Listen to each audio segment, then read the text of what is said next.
Pour parler des plans d'aide absolument exceptionnels, on retrouve Clément Gignac, économiste en chef et vice-président principal à l'Industrielle Alliance. Bonsoir, Clément Gignac.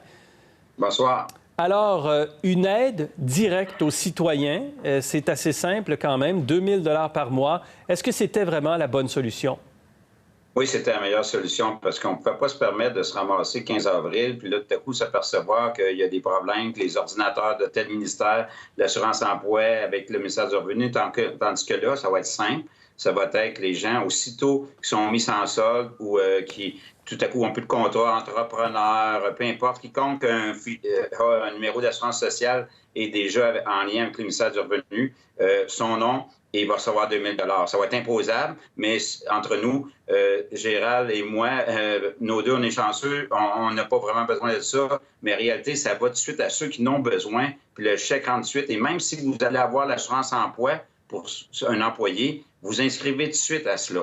Et si vous n'avez pas droit à l'assurance-emploi, bien, c'est encore mieux. Et là, ce qui est intéressant, Gérald, c'est qu'on sait que c'est 2 000 par mois pour les 4 prochains mois. Et oui. ça enlève du stress financier également. Moi, Gérald, j'ai travaillé à Ottawa, vous le savez, là, en 2008-2009, ça prendrait des mois, cette affaire-là. Là, je suis étonné, agréablement surpris, fier d'être Canadien, parce que là, on dégaine vite, là. Que ça, c'est vraiment bien, là. En même temps, les gens qui ont perdu des revenus, des contrats et leur emploi trouvent que ça prend du temps en même temps.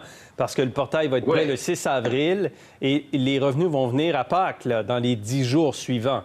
Oui, mais vous avez sûrement des liens avec une caisse ou une banque, là. La caisse et la banque, elle sait là, que vous allez avoir 2 000 $, puis ils vont faire preuve de souplesse aussi, là.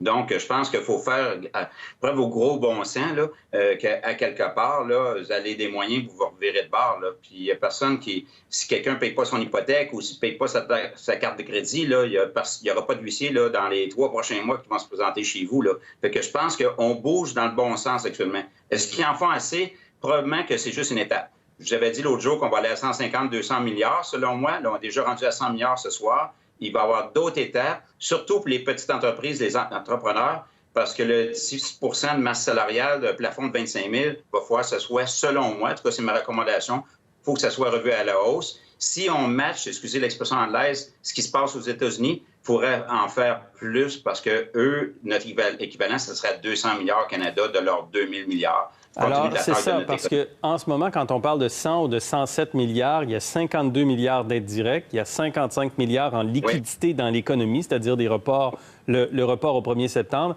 Donc, ça fait à peu près 5 du PIB, ça, Clément Gignac? Exactement. Donc, il y a une portion, comme l'annonce d'aujourd'hui, fait passer l'effort budgétaire de 30 milliards à 50 milliards, mais les liquidités, un autre 50 milliards, donc 5 de l'économie. Aux États-Unis, l'annonce, c'est en fait 10 de leur économie. Évidemment, c'est ponctuel 2020, c'est pas des déficits annuels récurrents, mais on voit là que vraiment, il va falloir en faire probablement davantage pour venir un paquet dans petites entreprises qui, eux, n'auront pas les moyens de continuer nécessairement très longtemps non plus. Et il faudra s'entendre sur une date de reprise des activités. Probablement que 12 avril, c'est trop optimiste de la part de M. Trump. Moi, je m'attends plus que ce soit 1er mai ou 15 mai ou 1er juin et une entente Washington-Ottawa, que tout le monde repart en même temps à cause de l'intégration des économies des chaînes de production. Juste une précision, on n'additionne pas l'assurance-emploi plus la prestation d'urgence. C'est l'une ou c'est l'autre, hein? Non, non, non. C'est que si vous êtes un employé, vous allez avoir droit à de l'assurance-emploi, mais avant que vous receviez votre chèque, ça peut prendre du temps. Et l'idée suivante, c'est que vous avez droit à le toucher, mais mon point, ça va être imposable. Puis là, on va refaire le calcul. Fait qu'à quelque part, l'assurance-emploi, mais si vous avez vraiment besoin de liquidité, inscrivez-vous tout de suite, employé ou travailleur autonome, pour avoir le 2 000. Vous allez l'avoir dans les 10 jours qui suivent votre inscription. Là, on parle qu'on est sûr d'avoir un chèque avant mi-avril parce que le système d'assurance-emploi, c'est un système temporaire qui existe depuis la Seconde Guerre mondiale. Il n'est pas conçu pour avoir 8 millions de travailleurs qui s'inscrivent d'une claque. Et il y a du traitement manuel là-dedans, donc ça a un risque de dérapage important. Moi, je ne prendrais pas de chance, puis je m'inscrirais tout de suite. Mais je veux juste que les gens comprennent que si vous avez droit à 2 000 $ d'assurance-emploi par mois, vous n'allez pas avoir 2 000 $ d'assurance-emploi puis 2 000 $ de la prestation d'urgence. Non, non, c'est ça. Okay. C'est que l'idée, c'est qu'à un moment donné, il va y avoir une compensation qui va se faire. Parfait. Mais au moins, il y a du cash qui rentre, là. 2200 milliards de dollars, a dit le président Trump il y a 10 minutes pour le plan de match aux États-Unis. L'Allemagne, aujourd'hui, 1100 milliards d'euros, c'est 1700 milliards de dollars canadiens.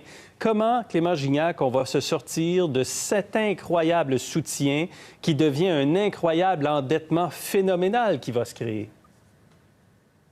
Mais premièrement, le gouvernement joue son rôle pour éviter la crise des années 30. Ils ont tiré leçon. Il faut que les gouvernements se substituent au secteur privé quand il arrive une situation comme ça. C'est pas comme 2008-2010 où le secteur bancaire s'était quasiment effondré. Il faut le reconstruire. Les institutions financières fonctionnent bien. Donc là, on s'avance temporairement. Oui, sur le coup, ça fait un endettement, mais quand l'économie repart, c'est pas des déficits récurrents. Et dans le cas du Canada, on est chanceux. On est le seul pays du G7 AAA, les moins endettés, oui. On peut se le permettre. Mais là, on ne va pas faire comme en 2009 et faire de la pression, parce qu'aujourd'hui, je voyais que le FMI demandait aux pays créditeurs des pays d'Afrique d'alléger les mesures sur la dette. On ne va pas faire de l'austérité dans les années suivantes comme on a fait en 2008-2009. Non, c'est que l'idée est la suivante. Il va y avoir des mesures temporaires, OK? Donc, il y a des mesures qui seront non récurrentes là, à ce moment-là, mais on ne retournera pas là, à les restrictions budgétaires. Il va y avoir des mesures qui ne seront pas reconduites. Okay. Fait que le fait qu'elles ne sont pas reconduites, au moins, on revient. Mais à date, depuis 2010, Gérald, tout le fardeau était sur les banques centrales qui baissaient les taux d'intérêt, puis là, ça ne donne rien. Il faut que tu te sécurises au niveau de l'emploi, puis qu'on reparte la machine.